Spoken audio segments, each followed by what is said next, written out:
Hi, everybody. Welcome to my YouTube channel, Politics with Sherry Jacobus. Thank you for subscribing. And if you're not yet a subscriber, I hope you'll take care of that and help me out and hit that button.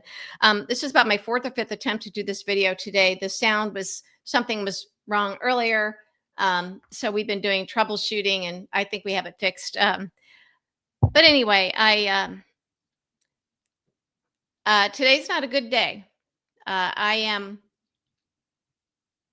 extremely, I guess, down about how things are going. And I think that we all need to be honest with ourselves and know that we, as a collective, let Trump, the monster, happen. We have not fought hard enough.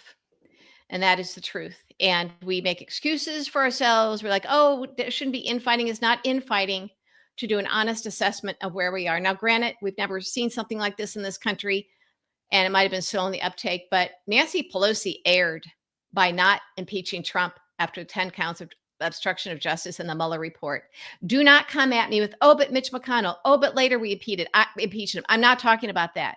We wouldn't have needed the other two times if we'd done it early. Once she failed to do that, Trump knew what he could get away with. My God, it was 10 counts of obstruction of justice. And Mitch McConnell doesn't determine what the House does. And at that early stage, yes, I do believe there are enough establishment Republicans in the Senate where they would have welcomed the chance to get rid of him. But then it snowballed. He got stronger and his evil grew. And by the time we got around to it again, because he kept doing it, kept breaking the law, it was too late. That we now cannot even have daily briefings, that Chuck Schumer clearly is standing in the way. He's the only one that would.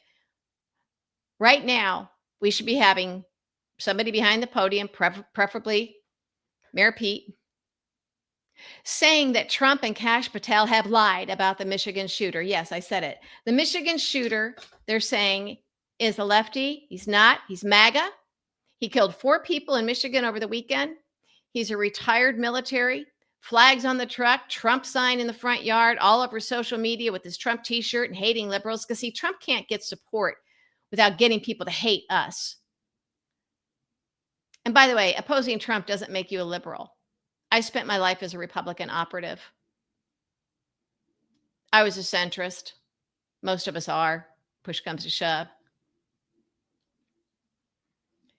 So if you support Trump, that doesn't even make you a conservative. It makes you an idiot. It makes you a traitor. It makes you somebody who really is okay with the lying. But many MAGA won't know this. Okay? So I woke up this morning thinking that something feels different. And then I open Mark Elias's Democracy Docket email and I see he's in the same place. It's become normalized. And we don't know if we're winning now. Trump is winning right now. We don't know if we can win. Mark doesn't talk like that. I usually don't talk like that. We let some Twitter person who made a cottage industry out of it, now has fame and a following, tell us everything's fine with Merrick Garland. He's just dotting his I's and crossing his T's. He wasn't. And people like me, Don Winslow, were like, folks, something is wrong here. And history will show that Merrick Garland dragging his feet, actually, he never had any intention to do anything, but dragging his feet and going light to the point where Trump could say he was going to run for president again. That was it. Trump knew then, just like he knew with Nancy Pelosi. And I'm right about this. And if that hurts your feelings, if these people are your heroes, you know, I'm not saying you have to hate them or go egg their houses or anything, but come on. We saw what the media was doing too. Now, it used to be when Trump was running for president, first time, he was a ratings bonanza for these people. Well, then he started saying, if you don't kick this person off the air that I want kicked off the air, I'm going to stop going on and we're going to hurt your ratings, because these people were gorging on the Trump ratings. Now he owns them completely. And he's got the oligarchs with the media that now owe him. I mean, if you read history, MAGA doesn't. You see, just check off the boxes. Trump is doing all the things. We know what's happening next. And it's not good. And I think that's what Mark Elias is feeling, and that's what I'm feeling. Trump now normalizing using our military against U.S. citizens. for protesting, which this is the American way. We peaceful protest. He's doing this in Portland. We are now getting used to seeing ICE slamming people to the ground, dragging women out, beating them up. These masked thugs. ICE are the real terrorists here, and they have personal loyalty to Trump, and that's what he wants. These are not law enforcement people. There's a reason why Trump wanted to recruit the January 6 people, terrorists, thugs, insurrectionists, to be part of his ICE, DOJ, his personal loyalty team, be loyal to him, just like the Secret Service were on January 6th. Remember those deleted texts? Remember how the Bidens had to switch their Secret Service detail out? This was unprecedented. Trump took his Secret Service guy and made him deputy White House chief of staff. Unbelievable. And on that day, Vice President-elect Kamala Harris, she had the detail that was given her by the Trump administration. She was going to the DNC that day. It was a scheduled trip, but it was not public. That meant that very few people knew that she was going to the DNC on January 6th. The Secret Service would know, just a few insiders. So isn't it interesting that when they did their advanced sweep, as they always do before a visit like this, they somehow missed the pipe bomb at the DNC?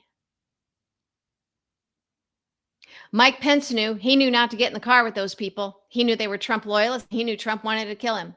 Hang Mike Pence. Those gallows right out there on the Capitol lawn.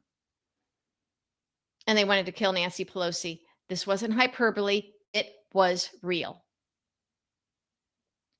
And things are becoming more real now. Eric Swalwell understands that he'll be next on the list. We see what Trump is doing with Comey. Anybody is labeled Antifa that he decides, because it's not a real thing, so he can just decide you're Antifa and have you hauled away. And it gets you used to it.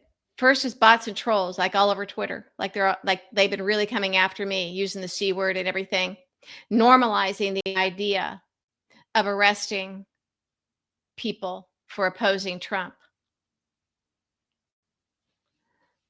And Chuck Schumer won't allow daily briefings, these fact-checking briefings, as we've laid out, that everybody knows we need to have, that's easy and cheap to put together. He's not doing it. Is he afraid of Trump? Has he just been too tied to him with New York politics for too many decades? Does Trump have something on him? And we sit here and we're okay with it. Well, we keep asking him, demand that your Democratic House and Senate members publicly and privately go to Jeffries and Schumer and start having these briefings immediately. That is what we can do. And by the way, stop putting your faith in people who want to take your money just to entertain you, but don't use that money to actually elect Democrats. They pocket it to become rich and build generational wealth. Stop believing people that would defend Merrick Garland when you can see with your own eyes what he wasn't doing, because that's very MAGA-like. You know, we go after MAGA. We can't believe that they're trusting this stuff. We've done it on our side. We allowed this to happen. We didn't do it. Republicans did. We know what Mitch McConnell is, but we did allow this to happen for 10 years now. I can excuse it somewhat early-ish on, that it was still too shocking. We didn't believe this could happen in America. Well, it's happening now. And the MAGA in your life are okay with it. And if you're okay with them, we don't talk politics. Okay. This isn't politics anymore. It is going to get much, much worse. And I don't know if us fighting it now, tooth and nail, is going to help, but I do know daily briefings, fact-checking briefings could go a long way, because the press isn't going to do any real reporting. They tend to do a he said, she said. We're not even doing the he said part. We're just letting the she said, the Caroline Leavitt behind that podium, and Trump and Kash Patel lie to people. We're not even giving the basic fact checking. We have individual elected officials who are doing what they can given in their own areas, but nothing umbrella with the whole party. Nothing, people. That's not okay. And I fear, as Mark Elias does, that we I've become so used to this that we're just going to sit here and let it happen.